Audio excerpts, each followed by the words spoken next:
নমস্কাৰ এই বিশেষ ভিডিওটো ক্লিক কৰাৰ বাবে আপোনাক বহুত ধন্যবাদ জ্ঞাপন কৰিছো যোৱা ভিডিও কেইটাত বহুখিনি আপোনালোকৰ মৰম পাইছো তাৰ বাবে আপোনালোকক বহুত ধন্যবাদ জ্ঞাপন কৰিছো আৰু আজি আমি আসলতে কথা পাতিবলৈ ওলাইছো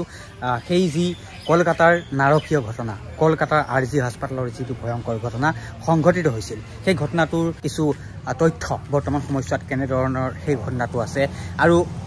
ইতিমধ্যে সেই ঘটনাৰ তদন্ত সিবিআই হাতত আছে আৰু সেই সিবিআই তদন্তৰ মাজতে এটা খবৰ বিশেষকৈ চৰ্চা লাভ কৰিছে সেই খবৰটো হৈছে যিগৰাকী চিকিৎসকৰ সৈতে ভয়ংকৰ ঘটনা সংঘটিত হৈছিল যিগৰাকী চিকিৎসকে মৃত্যু খাব দিব লগা হৈছিল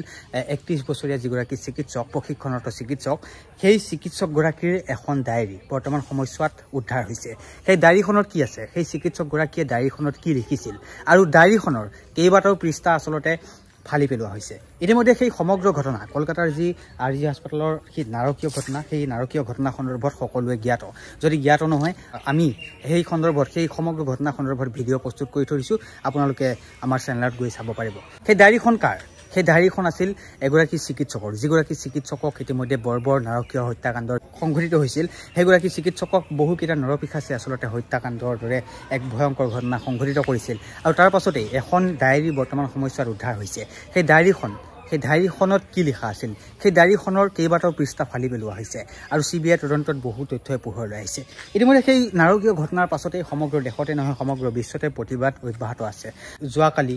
সমগ্ৰ দিনটোতে আসলতে 24 ঘণ্টিয়া বন্ধৰ ঘোষণা কৰিছিল চিকিৎসা সেৱা OPD সেৱা বন্ধ ঘোষণা কৰিছিল আৰু তাৰ পাছতেই চৰকাৰে তেওঁলোকৰ ভাষা যেন বুজি পাইছে এনেকুৱা এটা অনুভৱ হৈছিল তেওঁলোকক আশ্বাস দিছিল এই সমগ্ৰ ঘটনাৰ ওপৰত তদন্ত হ'ব কিন্তু তাৰ মাজতে এটা খবৰ বৰ্তমান সময়ত আহিছে যে সেইগৰাকী চিকিৎসক যিগৰাকী প্ৰশিক্ষণৰত চিকিৎসক আছিল সেইগৰাকী চিকিৎসকৰ এখন ডায়েৰী উদ্ধাৰ হৈছে সেই ডায়েৰীখনত কি আছে সেই ডায়েৰীখনত পৃষ্ঠাত কি লিখা আছিল আৰু কিয় ফালি পেলালে কোনে ফালি পেলাইছিল সেই ডায়েৰীখনৰ কেইবাটাও পৃষ্ঠা কোনে ফালি পেলাইছিল কলকাতাৰ চিকিৎসকগৰাকীৰ সৈতে হোৱা বৰ্বৰ কাণ্ডৰ পাছতে দেশজুৰি এতিয়া ব্যাপক প্ৰতিবাদ আৰম্ভ হৈছে কিন্তু তদন্ত গতি কোন দিশে আগবাঢ়িছে বৰ্তমান সময়ত তদন্ত গতি কোন দিশে আছে ইতিমধ্যে দোষীয়ে দুখ স্বীকাৰ কৰিছে মৰণোত্তৰ পৰীক্ষাৰ প্ৰতিবেদনে ঘটনাৰ মূল সলনি কৰিছে সিবিআই প্ৰাক্তন অধ্যক্ষ সন্দীপ ঘোষক তদন্তৰ আওতালৈ আনিছে তাৰ মাজতে ছ'চিয়েল মিডিয়াত বিয়পি পৰিছে বহু খবৰ এই গোটেই খবৰবোৰৰ মাজত এখন ডায়েৰীয়ে প্ৰসংগ আহিছে মৃতদেহৰ কাষত পোৱা গৈছিল এখন ডায়েৰী কিন্তু অতি ৰহস্যজনকভাৱে ডায়েৰীৰ কেইবাটাও পৃষ্ঠা ফালি পেলোৱা হৈছিল কিয় ফালি পেলাইছিল কোনে ফালি পেলাইছিল কি আছিল সেই বিশেষ পৃষ্ঠাকেইটাত সাধাৰণতে চিকিৎসকসকলৰ হাতত ডায়েৰী থাকেই য'ত তেওঁলোকে ৰোগীৰ নাম হওক বা ৰোগীৰ যিকোনো আসলতে তথ্য সেই ডায়েৰীত লিখি থয় তেনেধৰণৰ এখন ডায়েৰী সকলোৰে হাতত থাকে সেই এখন ডায়েৰী সেইগৰাকী 31 বছৰীয়া প্ৰশিক্ষণৰত চিকিৎসকগৰাকীৰ আছিল আৰু যেতিয়া মৃতদেহ উদ্ধাৰ হৈছিল আৰু মৃতদেহৰ কাষত সেইখন ডায়েৰী উদ্ধাৰ হৈছিল আৰু ডায়েৰীখনৰ ভিতৰৰ পৰা কেইবাটাও পৃষ্ঠা ফালি পেলোৱা হৈছিল সঁচাকৈ সমগ্ৰ আৰজি কোৰ হস্পিটেলখনত যি ধৰণৰ ঘটনা সংঘটিত হৈ আছিল সেয়া লাহে পোহৰলৈ আহিবলৈ ধৰিছিল নেকি বা সেয়া গম পাইছিল নেকি এগৰাকী চিকিৎসকে সেই ঘটনাৰ বিষয়ে পোহৰলৈ আনিবলৈ চেষ্টা কৰিছিল নেকি তাৰ বাবে হত্যা কৰা হ'ল নেকি এগৰাকী যুৱতীক সেয়াও এতিয়া সকলোৱে প্ৰশ্নৰ উত্তৰ আৰু সেই বিশেষ ডায়েৰীখনৰ উদ্ধাৰ হোৱাৰ পাছতে বিভিন্ন ধৰণৰ খবৰ ওলাইছে বিশেষকৈ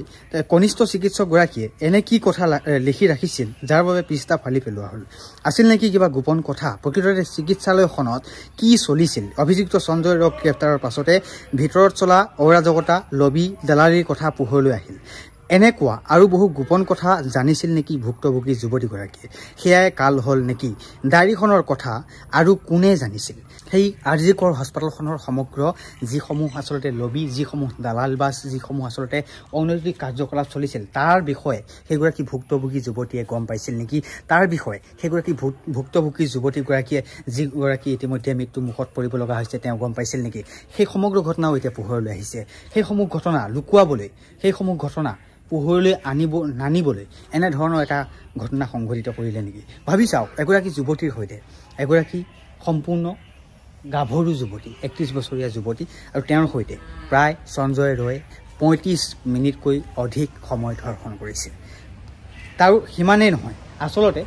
সঞ্জয় ৰয় সমান্তৰালকৈ কেইবাটাও নৰপিশাচে ধৰ্ষণ কৰি অৱশেষত মৃত্যুমুখত পৰিব লগা হৈছে। কিমান এটা দুখজনক ঘটনা সংঘটিত হৈছে এইখন ভাৰতত, কিমান এটা দুখজনক, ভাবিলে বুকু কঁপি উঠে। প্ৰত্যেকগৰাকী নাৰীৰ আজি বুকু কঁপি উঠিছে। এই ঘটনাৰ পাছতে প্ৰত্যেকগৰাকী নাৰী ওলাই আহিছে ৰাজপথলৈ। এই সমগ্ৰ সঞ্জয় ৰয় কেনেকৈ জানিছিল যে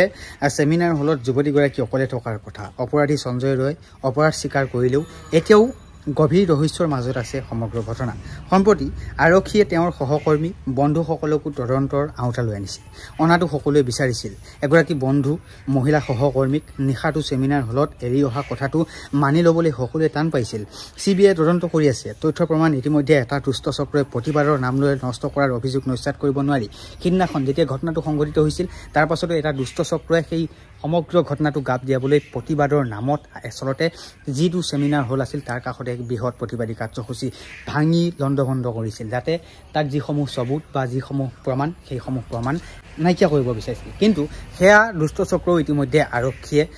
গ্ৰেপ্তাৰ কৰিছে। ডায়েৰীখনৰ পৃষ্ঠা ফলাক চাই যা পাঠ ফলাক চাই এই কথাটো নুই কৰিব নোৱাৰি যে হস্পিটেলখনৰ বহু গোপন কথা যুৱতীগৰাকীয়ে গম পাইছিল। আৰু তাৰ পাছতেই যেতিয়া নেকি সেই হস্পিটেলখনৰ RG Kar চিকিৎসালয়খনৰ যিসমূহ আচলতে কাণ্ড কাৰখানা পোহৰলৈ আহিবলৈ ধৰিছিল নেকি। প্ৰতিদিনে ন খবৰ এতিয়া ছ'চিয়েল মিডিয়া ভৰি পৰিছে। এটাই কথা, তথ্য প্ৰমাণৰ অভাৱত যাতে প্ৰকৃত দোষী সাৰি নাযায় সেয়া আমি প্ৰাৰ্থনা কৰিম, যাতে তথ্য প্ৰমাণ গোটাব নোৱাৰি প্ৰকৃত দোষী যাতে সাৰি নাযায় তাই আশা কৰিম। আৰু এই ন্যায় ব্যৱস্থাৰ ওপৰত সম্পূৰ্ণ বিশ্বাস আছে।